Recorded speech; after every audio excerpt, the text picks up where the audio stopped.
On m'appelle Daouda Moussé, je suis inspecteur des impôts, expert foncier, spécialiste de mobilisation des ressources locales, président de l'ONG Sauvons la Terre et auteur du livre Breviaire du foncier béninois, des paroles aux actes.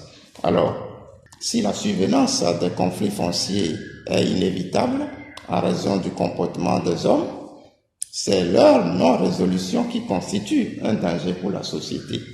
C'est au regard de ce constat que le législateur béninois, à travers les articles 384 à 415 du Code foncier et domanial béninois, a prévu les divers mécanismes de résolution des conflits fonciers. Lorsque vous êtes en face d'un litige foncier ordinaire,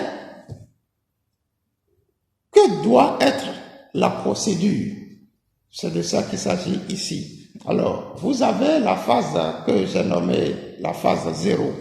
Avant la saisine des juridictions, le Code foncier et domanial béninois exige d'abord une tentative de conciliation par les tribunaux de conciliation installés dans chaque commune, soit qu'une tentative de règlement à l'amiable soit faite par des médiateurs choisis volontairement par les parties litigantes.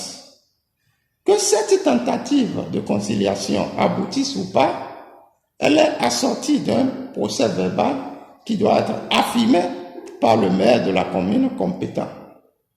Article 386, alinéa 1 et 2 du Code foncier et domanial béninois. Alors, lorsque nous avons fini avec cette phase que j'ai nommée phase 0, nous entrons de plein pied maintenant dans le processus même de la saisine des juridictions lorsque nous sommes devant un litige ordinaire lié au foncier. À la phase numéro 1 maintenant, il s'agit de la saisine du tribunal compétent. Alors, lorsque vous portez un litige devant la juridiction, la première juridiction qui reçoit votre plainte est le tribunal de première instance, statuant en matière civile ou pénale et territorialement compétente. Alors, la phase 2, la saisine de la cour d'appel. Après la décision rendue par le juge du tribunal de première instance, cette décision, selon la législation foncière béninoise, est susceptible de voie de recours.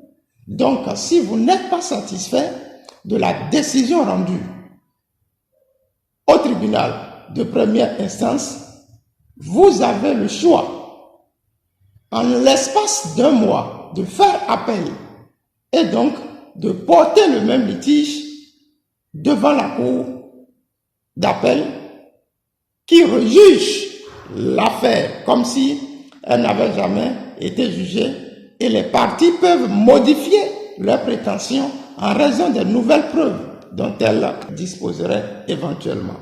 Ça, c'est le deuxième palier.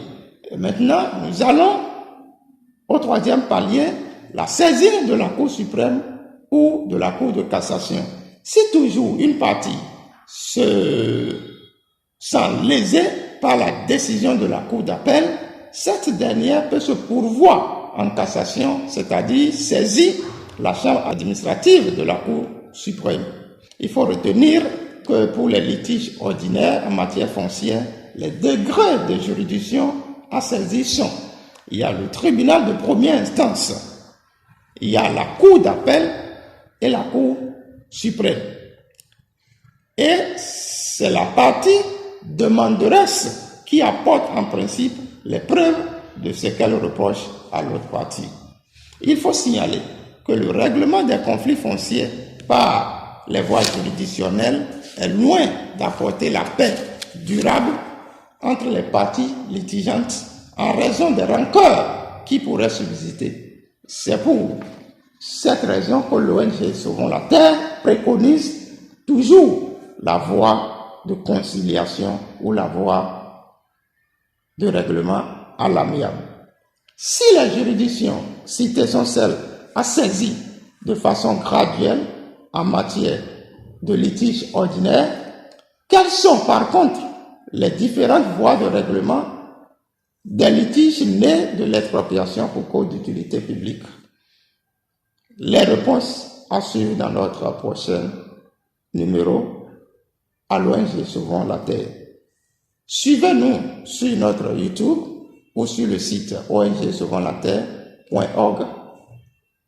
Pour avoir plus de détails sur nos vidéos, procurez-vous de l'ouvrage breviaire du foncier béninois, des paroles aux actes. Vous pouvez également nous écrire et vous pouvez nous joindre sur le numéro plus 229 97 72 22 13. L'expertise foncière, notre domaine de compétence à l'ONG Sauvons la Terre.